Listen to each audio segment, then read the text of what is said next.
Throughout the meal, Ronald passionately explained his policies and the reasons for investing in the United States. Although everyone already knew this information, the chairman nodded vigorously in agreement. He mentioned that American workers are diligent and sincere, that the state government would actively support businesses, and that corporate taxes would be significantly lowered soon, among other points. Then he threw in his characteristic outrageous humor, and this time the chairman forced a laugh. After the breakfast ended, Ronald moved to the National Cemetery for his final schedule. As Ronald left, the previously cheerful atmosphere of the dining room quickly turned heavy. The expressions on the chairman's faces were filled with concern. They were likely calculating the pros and cons of investing in the U.S. in their heads. Some of the chairmen glanced at me. In their gaze, there seemed to be blame for making Ronald the president. Maybe it's just my imagination? Just as I was about to get up, Chairman Han Mingu approached me. "I hope we can set up a meeting soon, Mr. Kong. If there are any misunderstandings, it would be good to resolve them, wouldn't it?" I slowly managed a smile. Well, is there really anything to misunderstand? It's not a misunderstanding, it's certainty. President Park Si-hyung and Chairman Han Mingu are essentially in the same boat. The various pressures imposed on OTK company likely involve him as well. Above all, he must know how my father passed away. Chairman Han Mingu laughed out loud. Then that's a relief. I'll contact you separately later. At the main entrance of the Grand Palace Hotel, a line of black sedans was waiting. The chairman got into their respective cars. Chairman Im Jin-young asked, "Are you heading straight to the office?" "Yes. The direction is the same, so how about we ride together?" The headquarters of Samsung Group and OTK Company are close enough to walk. I pointed to a white Panamera wedged between black sedans. "I drove here myself." "Then I'll get a ride in your car. I'd appreciate it if you could take me to Samsung Group headquarters." "Let's do that." Chairman Im Jin-young got into the passenger seat. I sat in the driver's seat and started the car. Chairman Im smiled, seeming amused. Everyone must be troubled by the U.S. investment issue. They can't invest at a loss. The reason Korean conglomerates have not actively invested in the U.S. is that it isn't profitable. Since businesses aim to generate profits, if it seems profitable, they'll dive in despite objections, and if it doesn't, no amount of pushing will make them move. This was also the reason why business-friendly initiatives failed. Park Si-hyung believed that if large corporations' profits were increased through various pro-business policies, they would reinvest that money and invigorate the economy. However, as large corporations' profits increased, small businesses' profits decreased, leading corporations to hesitate in investing due to stagnant domestic demand. The key issue in the revision of the Korea-US FTA is automobiles, so Unsung Motors will take the biggest hit. I chuckled. That's a big problem. Then PAS, the cooperating company, will also be affected. The revision of the Korea-US FTA is a loss for the country, but it's also a personal loss for Park Si-hyung. Given Park Si-hyung's character, he may be willing to tolerate national losses, but he absolutely cannot accept personal losses. Chairman Im nodded in agreement. So, he had to bring up the additional opening of agricultural and livestock products to somehow block the amendments, but his opponent was tough. The strategy was to give up agricultural products while protecting the automobile sector. However, the opponent was Ronald Stampler, a master negotiator. Ronald demanded the revision of the Korea-US FTA, linking it to the additional opening of agricultural products. "Aren't you worried about Samsung Group? The electronic side is no problem. For the next few years, demand will exceed supply in semiconductors. In fact, we're hoping that SB can take advantage of the construction of the U.S. battery factory to surpass CL Chemicals. Subsidies for electric vehicles are essential. According to Ronald's policy, American-made batteries would be advantageous for receiving subsidies. As the head of the group, he seemed to have considered all possible scenarios. Chairman Im Jin-young raised his finger and pointed ahead. "If we have time, should we stop by there for a moment?" He pointed to Samsung Digital Plaza. I parked the car and entered with Chairman Im Jin-young. The employee at the entrance bowed and said, "Welcome, sir. How may I assist you?" Chairman Im Jin-young replied, "I would like to take a look at the newly launched smartphone." "Yes, please follow me." The employee lifted his head and was suddenly shocked. Hold on." While the stunned employee couldn't say anything, The customers browsing the store shouted without hesitation. Hey, isn't that Im Jin-young? What nonsense. Why would Im Jin-young be here? Oh my. It really is him. Wait a minute. Next to him is Kang Jin-hoo. Suddenly the store became chaotic. Employees who were sitting jumped up and customers who were looking at appliances took out their phones to snap pictures. The sudden appearance of Chairman Lim surprised the employees. Customers in the store were equally astonished. A middle-aged man rushed down the escalator, bowing 90 degrees before Chairman Im Jin-young. Ah, hello Chairman. I am branch manager Kim Young-jun. What brings you here? His expression conveyed disbelief filled with worries like, did I do something wrong? Was the store reported for being unfriendly? Does this mean I'm getting fired? Chairman Im smiled and replied, I just came as a customer. He then pointed at me. I'd like to gift Mr. Kang Jin-hoo, who is here, the newly launched NT8. May I have a consultation? Oh yes, please come this way. I'll explain well. No, branch manager, you should handle your work. Just continue as usual. The branch manager seemed somewhat flustered. Ah, I see. Miss Choi Hannah will assist you. Me? The staff member called out was startled. Just treat him as a regular customer and be at ease. Ah, understood. The employee did their best to explain the latest features of the Samsung Electronics smartphone to the chairman. They went on about the camera, video capabilities, wireless charging and more. While I listened, a customer approached Chairman Im. May I take a picture with you? In response, Chairman Im pointed to the phone in the customer's hand and jokingly remarked, You're using an iPhone. If you promise to switch to a Samsung Electronics phone next time, I'll take a picture with you. The customer nodded in agreement. Sure. Next time the new L series comes out, I'll switch to that. You promised. Chairman Im Jin-young took a photo with the customer. Seeing this, other customers mustered the courage to ask for autographs and photos, and Chairman Im Jin-young graciously complied with all their requests. The requests for autographs and photos extended to me as well.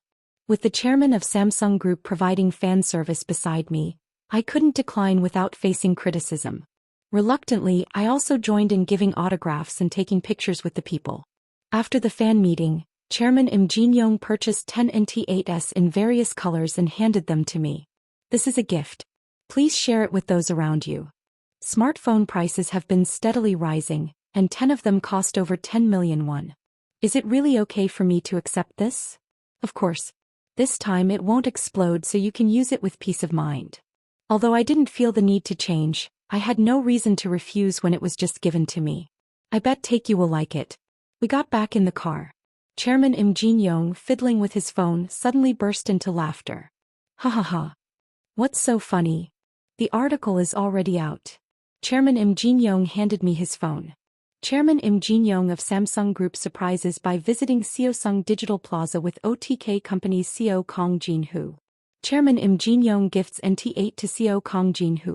Chairman Im Jin-young promoting new products directly in-store. Comments were pouring in. All the employees must have been shocked. What's the branch manager's fault? So even the chairman of Samsung Group buys phones at the store. Looks like he's pretty close to Kang Jin-hoo. Isn't he just doing a show for promotion? I wish someone would buy me one too. I returned the phone. President Park Si-hyung wouldn't be too happy about this article if he saw it. Chairman Im Jin-young replied, seemingly unconcerned. Anyway, his term is almost up. What matters is who takes power afterward. If another president from the Korean party comes into power, will the troublesome situation continue? I drove into Samsung Town and parked in front of Building D. Thank you for the ride. Chairman Im Jin-young said as he got out of the car. Being close to the American president is definitely an advantage. Depending on how you utilize it, it could become a significant weapon. Ronald left for Japan, leaving behind nothing but bills for Korea. Fortunately or unfortunately, Japan and China also received the same bills. Japanese Prime Minister Okazaki emphasized the Japan-US alliance and promised to do his utmost to increase investments in the US. In contrast, Chinese President Xi Jinping hinted that if the US imposes tariffs on Chinese products, China would reciprocate with tariffs on US goods. As the revision of the Korea-US FTA became a reality, the media uniformly expressed concerns. When it was revealed that the clumsy response included additional openings for agricultural products, farmers reacted strongly. The shares of Unsung Automotive Group fell by 3%, driven by fears of declining sales in the U.S. market. This was yet another setback in an already declining sales situation. The government hastily convened a task force with bureaucrats who participated in the past Korea-US FTA negotiations and trade experts. Once again, the problem was that there was no one with a good relationship with the Ronald administration.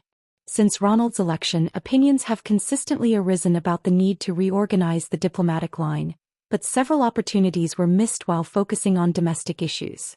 Even conservative media criticized this, stating that it's time to ask businesspeople with connections for help. While not naming names directly, it was practically a reference to me. After all, where else would you find someone as closely connected to Ronald as I am? However, Park Si-hyung is unlikely to extend a hand to me. I also have no intention of stepping in to help Park Si-hyung and Unsung Automotive. Just because Unsung Automotive's situation has worsened doesn't mean we will immediately benefit.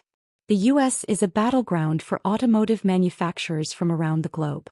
Even if Unsung's market share in the U.S. declines, that space will likely be filled by Japanese or European companies with overlapping vehicle types.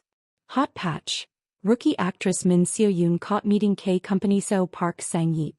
After reading the article, I asked Sang-yeep Sunbae, "Sunbae, are you meeting a celebrity?" The article featured a photo of Sang-yeep Sunbae with a woman wearing a pulled-down hat, exiting a restaurant, and another photo of them together in a McLaren. Sang-yeep Sunbae waved his hand dismissively. "We've just had a few meals together. It's 1 a.m. though. Filming wrapped up late." Min Seo-yoon is currently a rising rookie actress in cable dramas. Perhaps that's why dating rumors flooded the internet entertainment sections. It even made the front page of a sports newspaper. I couldn't help but exclaim, "Wow. I never expected Sunbae would have dating rumors with a celebrity." Jae-hong Sunbae commented, "Except for the fact that the CEO looks like that, he's not at a disadvantage anywhere else." Sang-yeep Sunbae frowned. "What's wrong with my looks? I'd say I'm reasonably good looking." "I don't think so," I replied, and even I felt that was questionable. Sang-yeep Sunbae turned the conversation toward Jae-hong Sunbae. "Aren't you dating Hyunjong?" I was taken aback. "Hyunjong Sunbae? An office romance?" Jae-hong Sunbae had an embarrassed expression. "Ah yeah. It turned out that way. Is Hyunjong Sunbae older than you?" "I'm a year above her. Hyunjong graduated before me." "I see." Seeing him call her name affectionately, it seems they've been dating for a while. Why didn't I know? I looked at Taekyu and asked, "Aren't you dating?" He may not seem like it, but he actually owns 17% of OTK Company, making him one of the wealthiest individuals in Korea. Taekyu answered as if my question was foolish. "When do I have time to date? I'm busy with new games and watching anime." "I get it. He has time to pursue virtual girls in games but no time to meet real girls. By the way, have you told Yuri?" "Well, what's with that? You still haven't told her?" I made an excuse.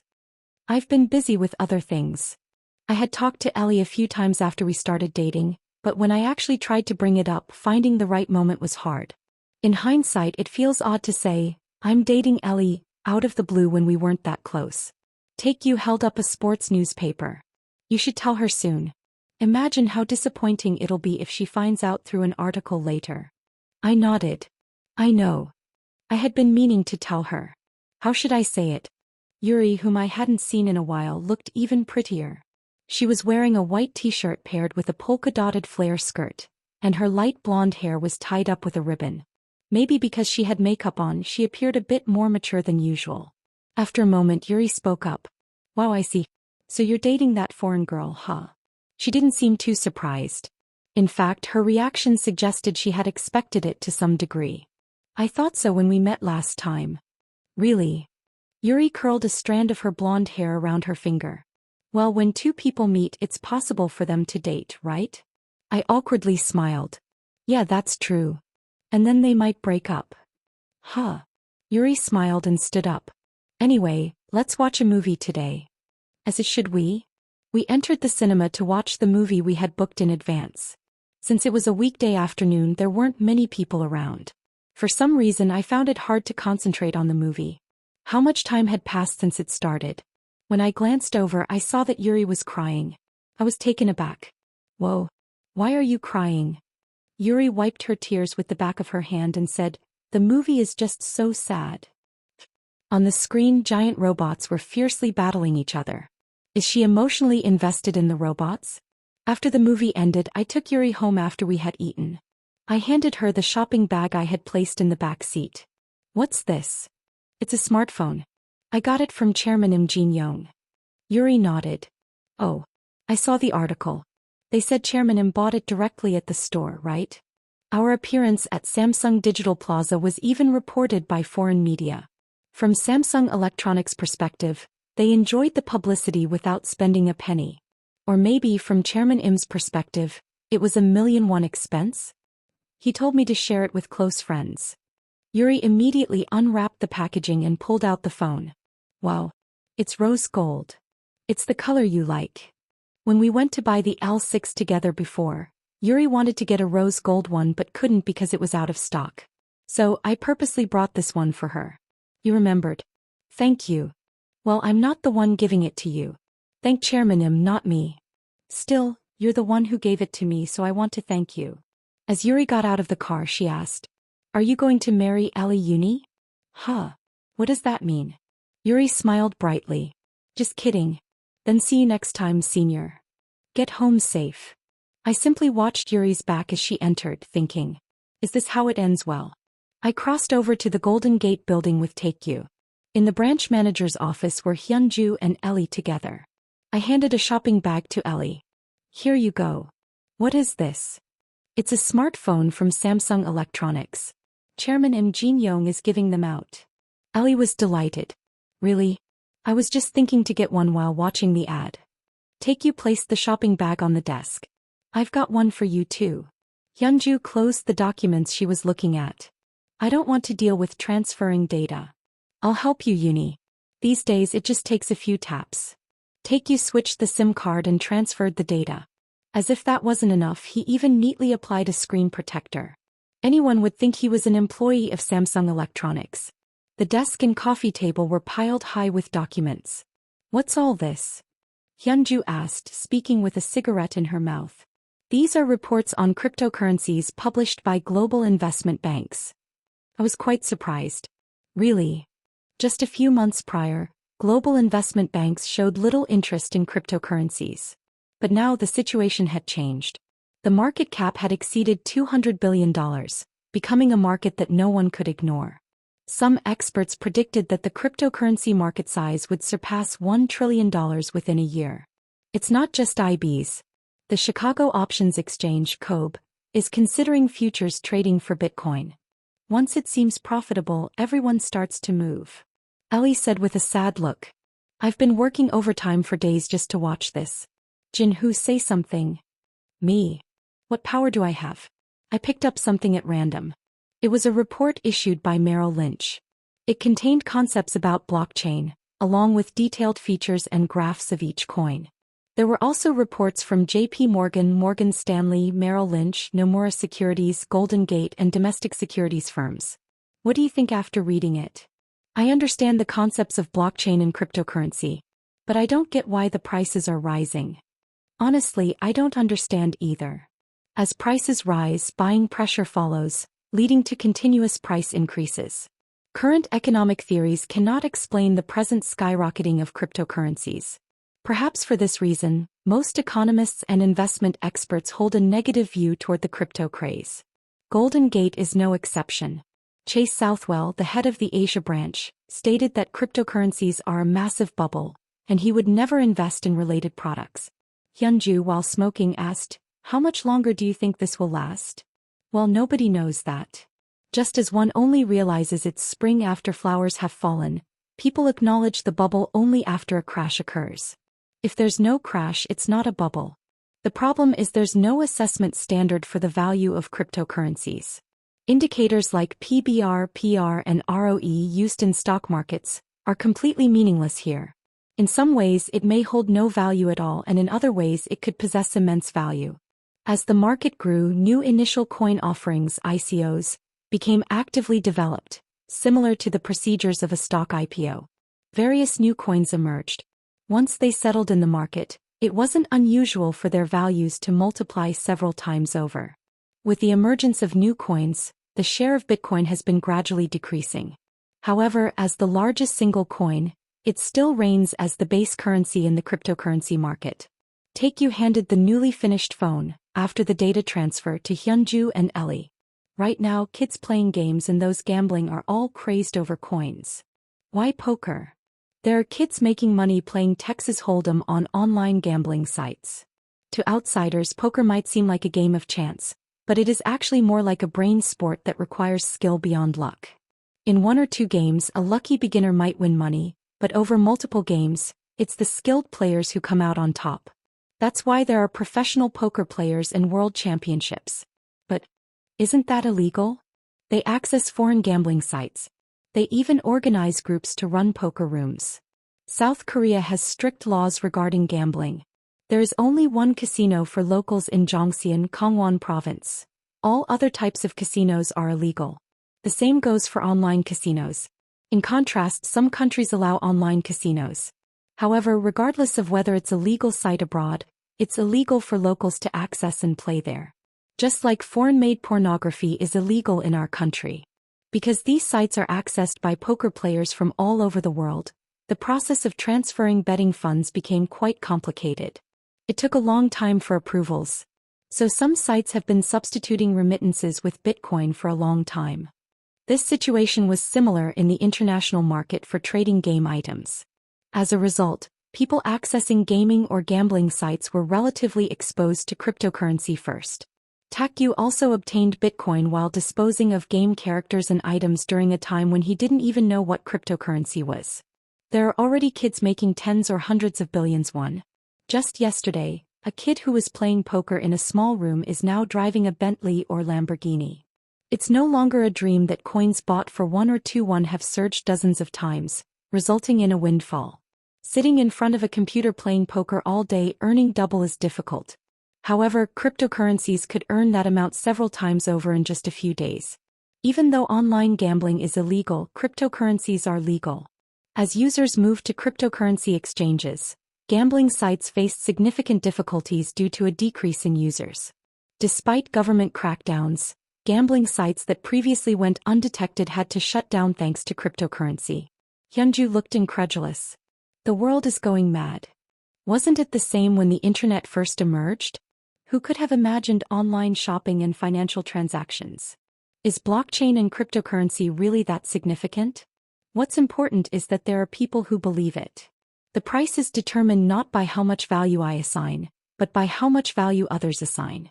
The cryptocurrency craze is a global phenomenon, but South Korea was particularly enthusiastic. Cryptocurrency prices do not correlate between individual exchanges.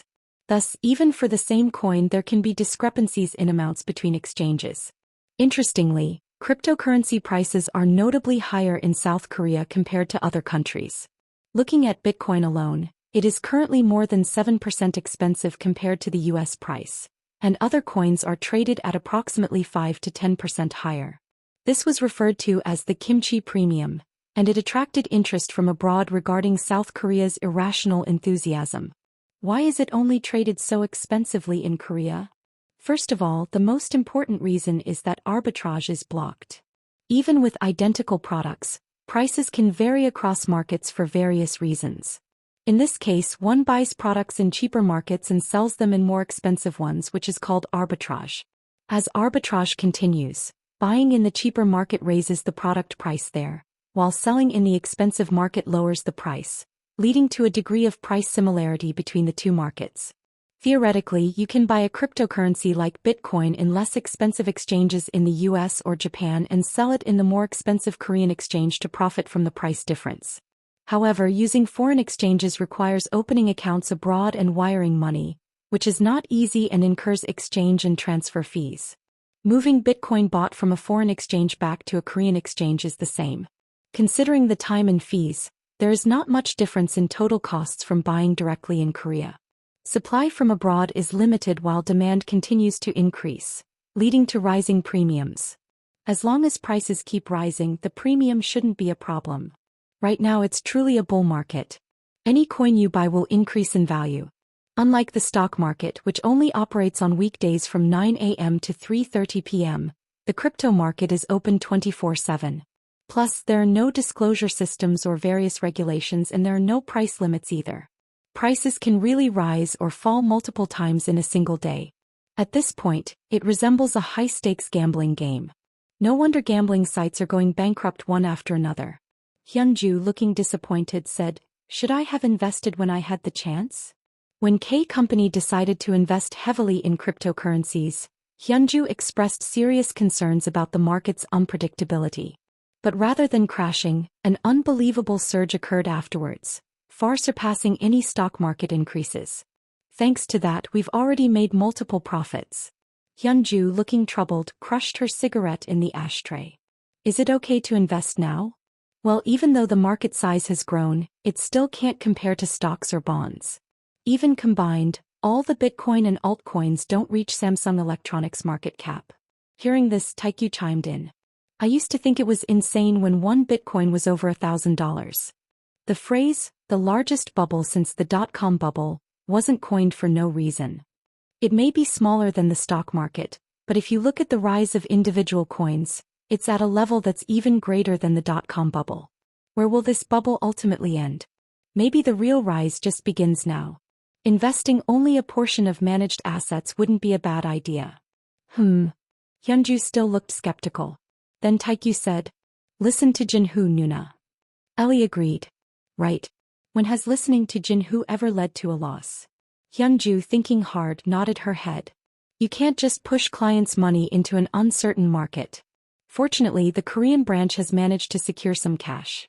Hyunju gathered 30 billion won from the money obtained by selling bonds and retained earnings. She quietly bought Bitcoin and altcoins that were preparing for ICOs. The season was a full-fledged spring. However, before we could truly enjoy the spring sunshine, yellow dust and fine particulate matter from China hit us. Disaster alerts urging caution against fine dust and limiting outdoor activities arrived incessantly. On severe days, it was tough to even go outside without a mask. Pharmacies and convenience stores sold masks like hotcakes. At the company, air purifiers were running at full capacity, and masks were handed out to employees. Checking the packaging, I noticed it was made in China.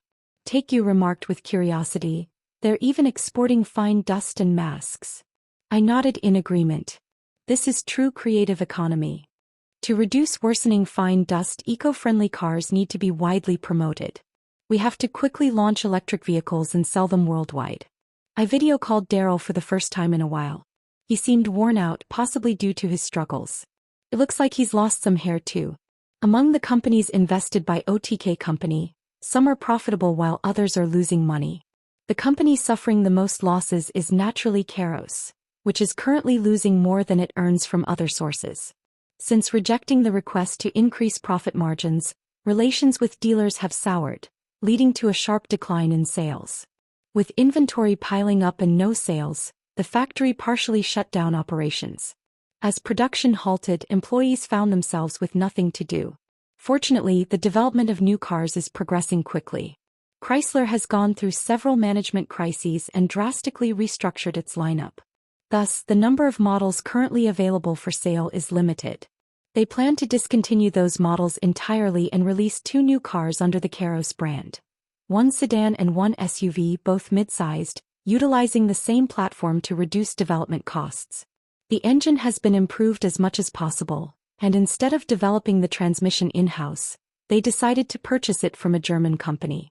Initially, they will launch internal combustion engine vehicles, but once the new factory is completed and battery supply is ensured, they plan to focus on electric vehicle production. Even though they're new models, they won't significantly outperform other automakers in terms of performance or fuel efficiency. The important fact is that they will be the first in the industry to feature Level 4 autonomous driving technology. The software has already been developed, and test drives have been successfully completed. It seems that we are almost there, but integrating this into mass production vehicles is not an easy task. For the software to operate perfectly, the performance of the hardware must be the foundation. Fortunately, Our partner is none other than Samsung Electronics. Samsung Electronics possesses world-class electronic manufacturing technology and has been preparing to enter the automotive electronics business for a long time, allowing work to proceed smoothly. Currently, in Silicon Valley, researchers from Kairos and Samsung Electronics are collaborating to maximize the performance of both the software and hardware. The issue is cost.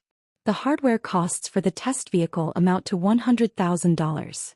The vehicle will be equipped with an automotive AP Exelis Auto, various semiconductors, communication equipment for data processing, along with sensors like 3D cameras, LiDAR, radar, and ultrasound replacing the driver's eyes and ears, installed in the vehicle's front and side rear.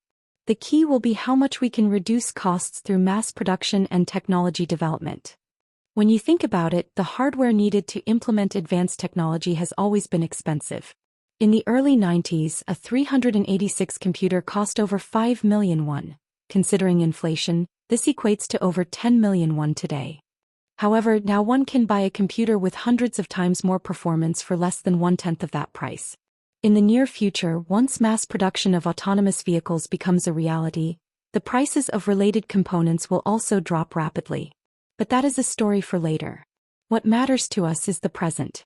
Even if it's a vehicle equipped with autonomous driving, if a mid-sized car costs over 100 million won, how many people will buy it? Whether it's an electric vehicle or an autonomous vehicle, a realistic price that the middle class can afford must be presented. That's why Tesla is so focused on producing the Model Th in the $30,000 to $40,000 range. How much we can reduce the component prices is entirely up to Samsung Electronics. I think I need to talk to President Im Jin-young about this issue later. While technology is important, the extent of their commitment is also crucial. As you may have seen in the report, there is another significant issue. Daryl explained the situation over about 30 minutes. It turned out to be much more serious than I had thought. I nodded and said, "I will come to the US. Let's discuss the details then." Understood. We ended the video call. I said to take you. I think I need to go to the US. I'm pretty busy these days. Huh. The pro gaming team's founding ceremony is coming up. Do I really need to be absent? Are they still doing that? The founding of OTK Company's pro gaming team had been quite the issue online. Most notably, the vice president was taking a personal interest in leading the efforts, which garnered a lot of attention from gamers. From OTK Games to the founding of the pro gaming team, they're showing that this level of scale is necessary for true dedication. As a result, the reputation of the reclusive otaku on gaming sites is steadily rising. In hindsight, it was indeed correct for the president and vice president to operate separately. One of them needs to oversee the company. It's boring to go alone. Who should I take with me on the business trip? As I pondered, Taekyu said, "What's there to think about? If it's someone to go with, it's obvious." I crossed over to the building next door. The Golden Gate legal team is made up of half Koreans and half foreigners due to the nature of their foreign business dealings. I saw Ellie working among the suited men. I sent her a message, and after checking her phone while talking to a foreign employee, she looked up and saw me. Ellie excused herself from the other staff and came out into the hallway. "Hey Jinhoo. Why are you here?" Maybe it was because I had just seen her working, but Ellie seemed to shine in that moment. A woman who works hard is really impressive. "I suddenly missed you while working." At that, Ellie's face turned slightly red. "Really?" I smiled. "It's true that I missed you, but I also have something else to tell you." "What is it?" "I'm going on a business trip to the US. Would you like to come with me?" Ellie blinked in surprise. "The US? I need Jessica's permission to go. Since she's the main staff at the office, she can't move without the branch manager's approval." "Don't worry. I already got permission from Hyunju Uni." Upon hearing that, Ellie joyfully hugged me like a child. I looked around in surprise, but luckily there was no one in the hallway. A kiss should be okay, right? I wrapped my arms around Ellie's waist and gently pecked her lips. "We're leaving the day after tomorrow, so get ready." "I got it. I booked a first-class ticket." Taekyu said, "How about buying a private jet while we're at it?" "That depends on selling the car." "I have thought about it, but right now I don't have that kind of luxury. Although the asset value is continuously increasing due to the startup's growth, there are countless places where money is required. If cash flow gets tight, I might have to issue bonds to secure cash. Don't worry. If the coin skyrockets, all our problems will be solved. I don't know when our hope turned into coins. Let's hope for Bitcoin to hit $20,000 this year. I said in disbelief. It would be a relief if it just goes over $5,000. I think it will go higher than that. Before I left, I told Taekyu, please take care of the company while I'm gone. What should I do? You just need to sit at your desk. Honestly, I don't have much to do these days. My role as the CEO is to encourage the employees to work hard. Have a good trip. With Taekyu seeing me off, I loaded my luggage into the car and set off. As I arrived at the Grand Dayton Hotel, I saw Ellie standing by the main entrance with a suitcase. Instead of her usual black pantsuit, she wore a pink off-shoulder blouse that revealed her collarbone and a long, pleated skirt that reached her ankles. Passers-by, regardless of gender, sneakily glanced at Ellie. As I parked the car, Ellie loaded her luggage into the trunk and got into the passenger seat. It's our first time going abroad, just the two of us. Right. Although we are going for work, we both seem excited, almost as if it's a trip. Honestly, I feel the same way. Upon arriving at the airport, we went through check-in and boarded the flight to Detroit. First class was quite empty. There were a few passengers, but since the space was separated, we rarely crossed paths. Once the plane took off and we were free to move about, Ellie came over with a glass of wine. We paid a lot for this, so we should drink plenty of wine. That's true. We clinked our glasses. Ellie lifted her shirt slightly and asked, how do you like this outfit? It suited her perfectly, no doubt. She could easily be featured in a fashion magazine looking like this. Isn't it maybe too revealing? Your shoulders are showing a lot. To be honest, many people at the airport had been staring at Ellie, which made me a bit uneasy. It felt like her undergarments might be visible if someone looked from above. Ellie stuck her tongue out playfully. In Korea, everyone wears outfits like this. Am I being too conservative? Ellie gazed at me with an expression that seemed to want to hear something specific. You look beautiful. At my words, Ellie squinted her eyes in response. Indeed, Jinhoo has a good eye. As we chatted while sipping our wine, the plane crossed over the Pacific Ocean. The security personnel sent by the company were waiting in the airport arrivals area. A large Caucasian man in his early 40s greeted me, saying, "Nice to meet you, Representative Kong Jinhoo. I'm Ronnie Butler, the head of security. Thank you in advance for your support." These were none other than the security personnel from XCOP. After being acquired by Golden Gate and OTK Company, XCOP established a corporation in the U.S. and entered the corporate security market. Most companies with shares in OTK entrusted their security and protection to XCOP. With the security personnel guiding us, we exited the airport and got into the car waiting outside. The model was a Chrysler 300C. After Kairos acquired Chrysler, all company cars were switched to Chrysler vehicles. For reference, while they are sold in Korea through dealers, they do not sell well. Even with a discount of over 10 million won, sales are disappointing.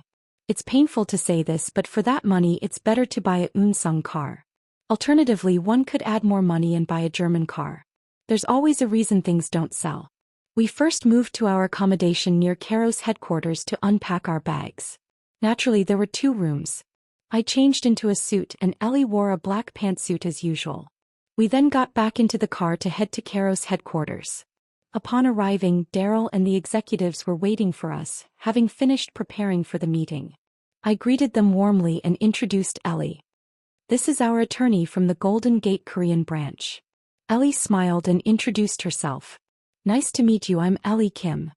While a few, including Daryl, had met Ellie before, most were seeing her for the first time. I first received a management report.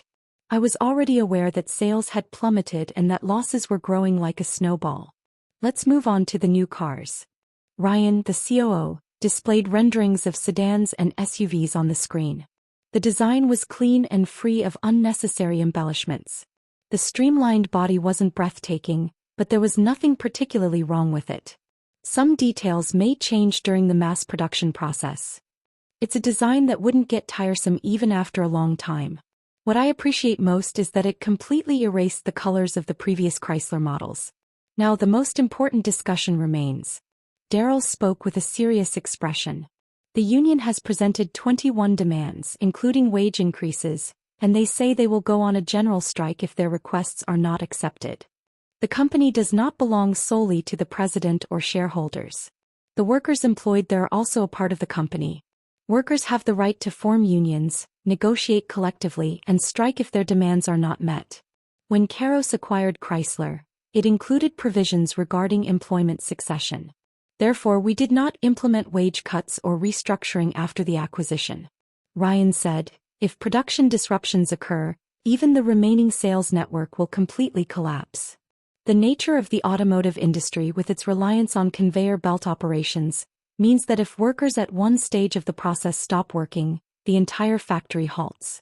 Given the large number of workers and their strength, unions have traditionally been strong. In the past, the United Auto Workers (UAW) were infamous for targeting the most profitable of the big three, GM, Ford, Chrysler, in order to secure maximum wage increases and various benefits. However, productivity did not improve in line with wage increases. This led to a high-cost, low-efficiency structure, which weakened the competitiveness of American automobiles. Yet such favorable conditions for workers did not last long. When the financial crisis hit in 2008, the big three automakers collapsed simultaneously. GM, as the eldest among the big three, closed 17 of its 47 plants in the U.S. and laid off one-third of its production workers. The automotive industry has a significant employment-generating effect and, consequently, a major impact on the economy. The government enacted bailouts and demanded concessions from unions, leading the UAW to agree to wage freezes, defer strikes, and relinquish bonuses and various welfare benefits. Though late, they realized the fundamental truth that for the company to survive, workers also must. Subsequently, they actively agreed to reassignment and retraining to enhance productivity. They changed their collective bargaining agreements from annually to every 4 years, enabling American automakers to establish more stable long-term management plans. As productivity improved, GM increased its U.S. output twofold instead of building overseas plants, hiring more workers. However, Chrysler's situation was not promising, even within the big three. That's why the FCA Group hastily sought to sell. Unfortunately, the situation worsened after our acquisition. The reason is that sales plummeted after refusing the dealer's request to raise margins. Some production lines have stopped and workers are feeling job insecurity. There are also significant complaints about reduced bonuses due to the loss of overtime and special shifts. I let out a sigh and said, last time it was the dealer's problem, but this time it's the union's problem. The automotive industry truly intertwines all the issues in manufacturing. No wonder not just anyone can jump in carelessly. I picked up a document from my desk. It contained the union's demands. I had glanced at it several times before coming here, but I skimmed it again. 6.8% wage increase, a ban on layoffs for the next 10 years, extension of retirement age, normalization of production lines. Up to this point, I can understand. However, the demands below are ridiculous. Distribution of company shares worth $30,000 per union member, a 30% share of net profits upon turning a profit, involvement of union representatives in company management, union consent for production line relocation, and union consent for the distribution of production volumes at new factories, among others. When I first saw these demands, I felt I had seen them somewhere before. It seems they're learning from the Unsung Motors Union. Globally, automotive unions are powerful, but they cannot be compared to the Unsung Motors Union, limited to South Korea. The Unsung Motors Union has a reputation for conducting annual strikes, making headlines worldwide. They are difficult to stop. Even the pro-business policies of the Park Si-hyung government couldn't touch them. Just looking at the conditions they put forth each year is shocking. Base salary increases, 30% of net profits as performance bonuses, bonus increases, retirement pay raises, retirement age extensions, preferences for long-term employees, full support for children of workers regarding entrance and tuition fees, negotiations with the union for new hires, discussions with the union for new overseas factories, collaboration with the union for model introduction and production volume distribution, negotiation with the union for production line relocation, and prioritization of employment for children of long-term workers, among others. At this point, it's hard to distinguish whether they are workers or management. The union claims these demands are natural measures to improve low wages and poor working conditions, But one of the demands is prioritizing the employment of children of long-term workers. If a parent is a member of the Unsung Motors Union, they want the opportunity for their descendants to work there too. Criticism has poured in, likening this to a modern version of nepotism, but the Unsung Motors Union hasn't flinched. The original labor union is an organization aimed at maximizing the interests of its members. Therefore, the Unsung Car Union only cares about its own share and has no need to worry about public opinion. The problem is that the livelihoods of numerous workers from partner companies depend on Unsung Car. The moment the Unsung Car Union goes on strike and halts production, the factories of first, second, and third-tier suppliers also come to a complete stop. It is said that when Unsung Car coughs, the suppliers get pneumonia. Thus, whenever it is the season for wage negotiations at Unsung Car, the CEOs and workers of the partner companies desperately pray that the union does not strike. However, the Unsung Car Union has consistently and vigorously struck every year. The reason this is possible is that Unsung Car has essentially established a monopoly in Korea. Both the management and workers know that no matter what happens, the company will not go bankrupt. As long as they make cars, they sell, so they can strike without any burden, unaffected by external variables like financial crises. Despite the frequent strikes, how could Unsung Car grow? The answer lies in its overseas factories. If they had operated only in Korea, they would have gone under long ago. Unsung Car management has mostly met the demands of the union. In exchange, they stopped building more factories in Korea, while continuously expanding factories in Mexico, Brazil, Russia, the Czech Republic, Turkey, India, China, Slovakia, and other countries. This is not just true for Unsung Car. The fact that Korean automotive unions are powerful is already known worldwide, and other car companies are reluctant to build factories in Korea. Since GM Daewoo established its factory in Gunsan in 1997, no new automotive factories have been built in Korea. Naturally, domestic production has stagnated. Despite being an automotive powerhouse, Korea recently fell to 6th place, overtaken by India, and is expected to be surpassed by Mexico soon. It is right to sincerely engage in negotiations with the union and meet reasonable demands. However, once you start being dragged along, there is no solution. The first negotiation is in 3 days. I nodded. I will meet with the union representatives directly. Until then, let's think about the negotiation proposal. As time was running out for negotiations, the meetings continued without a moment to breathe. I wrote 3 words on the whiteboard: research and development, production, sales. The stages of car manufacturing consist mainly of these 3 steps. First, new cars are researched and developed, then produced in factories and finally sold to consumers. I joked, we should say that sales are currently a bust. At my words, those in the conference room smirked. Cars are the second largest asset after homes. Instead of paying in full cash, they are often bought through financing or leasing, meaning financial institutions are inevitably involved in sales. Additionally, considering consumer preferences and demand, inventory and supply must be professionally managed. This role is fulfilled by dealerships. Dealerships around the world sell vehicles to local consumers through consignment or direct purchase. The only exception is Tesla, which sells directly through its website without going through dealerships. The problem is production. Research and development is done at headquarters, while sales are handled by dealerships. Naturally, production is the responsibility of factories. In the past, it was common to have factories in the country where headquarters were located. GM was in the US, Toyota in Japan, Volkswagen in Germany, and Hyundai in Korea. However, as the world globalized, car companies established factories in various countries. For example, GM exports cars produced in US factories to Korea and vice versa for cars made in Korean factories to the US. As long as it is efficient, the location of production doesn't matter, just as Mexico, which has no emerging car brands, ranks as the 7th largest car producer in the world. Factories with lower productivity can be shut down at any time. Recently, GM closed its Holden factory in Australia. That said, it hasn't withdrawn from the Australian market. The Holden brand continues to be sold, but the quantities previously produced in Australia are now produced in other countries for export. Sales compete among different car brands, but production competes among factories in each region. In other words, the American factory and the Korean factory, both part of GM, are actually competing over production volumes. If the productivity of the Korean factory is deemed low, it could be closed at any time, similar to the case in Australia, and production could be shifted to another region. The area where Keros has the greatest strength is not in production or sales, but in research and development. We possess the most advanced autonomous driving technology compared to our competitors. We plan to launch a new vehicle equipped with this technology for production. Financially, we are tight on funds until the new cars launch. If the money runs out, OTK company will have to provide support again.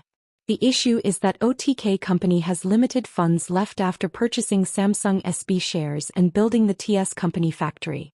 If production is disrupted, what would be the best course of action? The first negotiation took place in a conference room at the Detroit factory.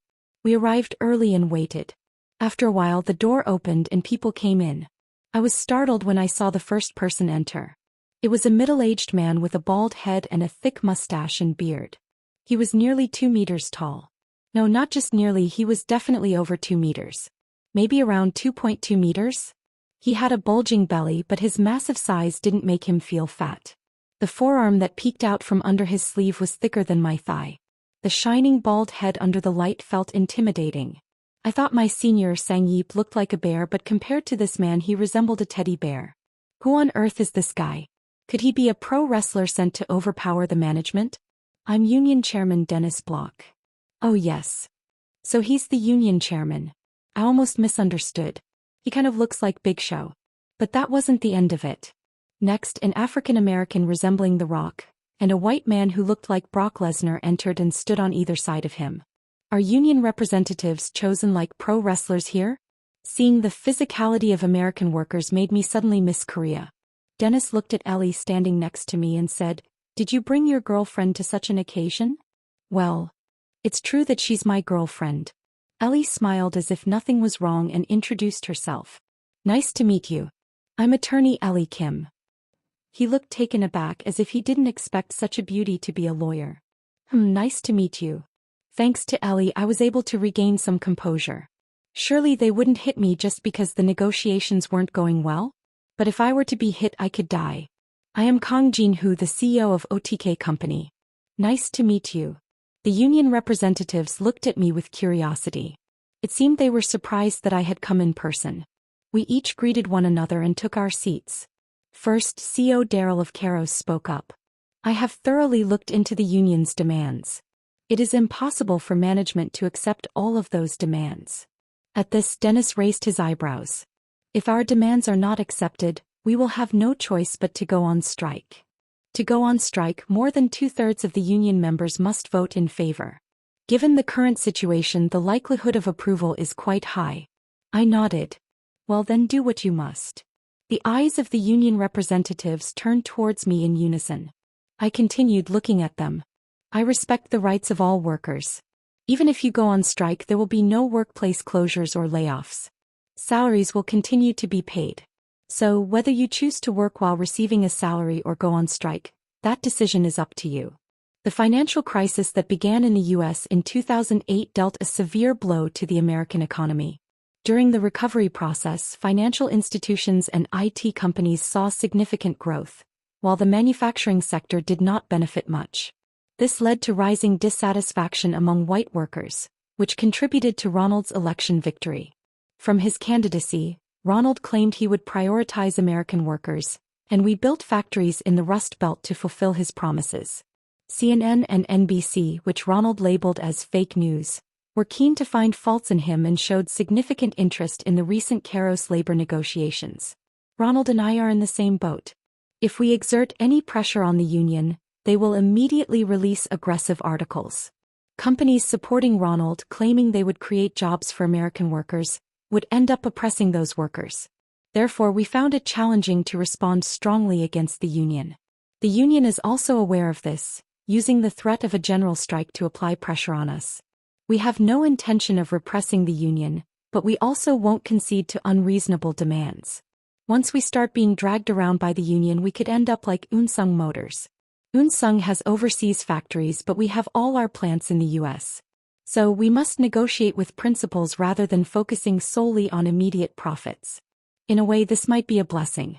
If problems had arisen after a new car was launched and sales rose, it would have been even harder to respond.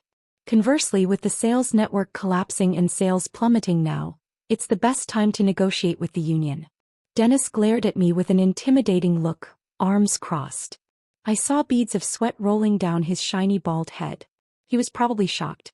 He likely didn't expect me to respond as if they could strike if they wanted to. Michael, the union representative who resembled the Rock, sitting to Dennis's left, spoke up. Are you really okay with a strike? I shrugged. Of course, it's not that simple. If production halts amid falling sales, the company could go bankrupt. They are well aware that the company is currently facing significant losses. While Unsung Motors could survive a year of strikes, Keros is a different story. If losses increase and more funding doesn't come in, we could genuinely go under. Dennis shouted angrily, "Isn't the situation this way because of the management's failures? Do you understand the immense suffering workers are going through due to inadequate management?" I empathize with that sentiment. Ronald is implementing manufacturing promotion policies, including revising various free trade agreements, but there is still a significant shortage of quality manufacturing jobs. If the company collapses, it will be nearly impossible for Keros's workers to find better jobs than they have now. I leaned forward and said, I assure you of one thing. Even if the company goes bankrupt, I will not lay off a single worker until that happens. Workers' livelihoods depend on their wages. Losing a job can be equivalent to a death sentence for some. This is why workers occupied the factory and protested during the Chongryong automotive layoffs. Looking back, including the Unsung Motors Union, Korean automobile unions were not as militant in the past. However, the 1997 IMF crisis completely changed labor relations. At that time, companies pushed workers who had dedicated decades to the company onto the streets under the guise of restructuring. The few survivors witnessed their colleagues and seniors being laid off. From this point, auto unions began to fight for immediate benefits rather than considering the company's management situation. In essence, all problems started with layoffs. My father ran an automotive parts company. It was a small business with few employees, but he never laid off a single worker until it closed. That was his greatest pride. No matter how tough it gets, you can't abandon your family, right? My words softened the expressions of the union representatives a bit. Darrow calmly spoke in a persuasive tone. These are difficult times. I believe there are great concerns about the company's future due to declining sales. We are doing our best to develop new cars, aiming for a launch before the end of the year. By then, sales should recover. Dennis asked, how do you propose to recover sales when the dealers have turned their backs and the sales network has collapsed? Were cars selling well when the sales network was intact? I challenge him. Dennis struggled to answer. Until recently, they had barely continued sales by reducing the variety of models and increasing margins for the dealers, dodging deficits. How long could that last? It's better than now. Do you know how many production lines are currently halted? I know. I checked before coming here. When the production line stops, workers have nothing to do. They are currently undergoing vocational training offered by the company. You might think that it's nice to be training without working, but surely, there's the anxiety of not knowing when one might be fired. Don't worry too much. We plan to sell the new cars directly in the future. What do you mean? Online. It's a world where everything is purchased online, so why shouldn't cars be included? Dennis looked astonished. Do you think it's as easy as it sounds? If Tesla can do it, there's no reason we can't. Tesla was able to sell directly without going through dealers from the beginning because they had the differentiated selling point of electric vehicles. We also have a clearly differentiated selling point. As you know, Keros started as a company developing autonomous driving software. We will launch new cars equipped with that technology. We are the only company producing Level 4 autonomous vehicles.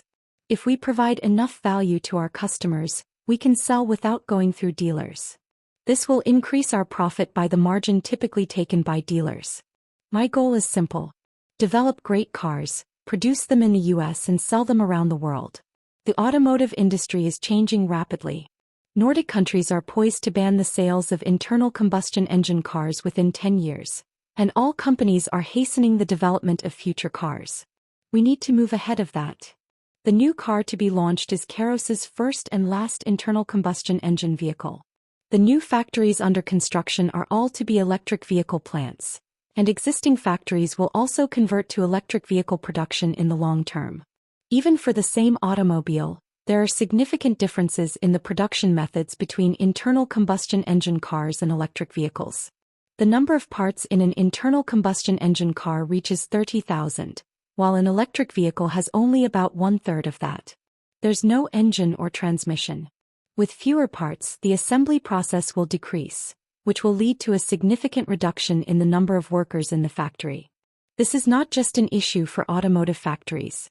With the advancement of the fourth industrial revolution and technology, quality manufacturing jobs are declining globally. To maintain current employment, we need to produce more cars. For that, we must have the cooperation of the union. Ross, the union representative resembling Brock Lesnar, said, "The workers' wages and jobs don't matter to you. You're just thinking of making money, right?" "Stop it, Ross."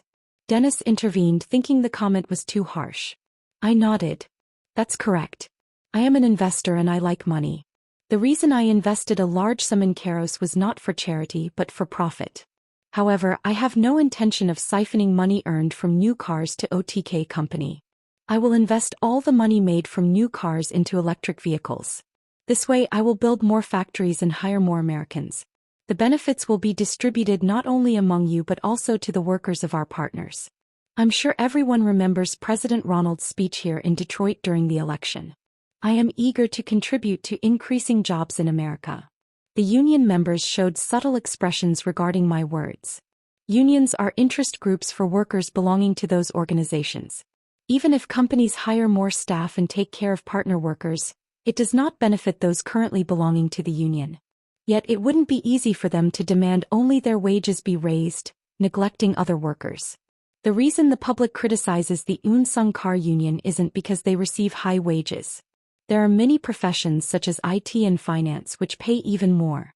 There's no law saying that automobile production jobs must have lower salaries than those. The issue is that the Unsung Car Union fights only for the benefits of Unsung's regular staff.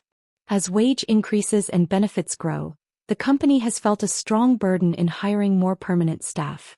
As a result, Unsung no longer builds factories in Korea and hasn't increased regular employment. Instead, they have built factories abroad and hired non-regular and dispatched workers. Non-regular and dispatched workers receive only a third of the wages of regular workers even though they do the same work.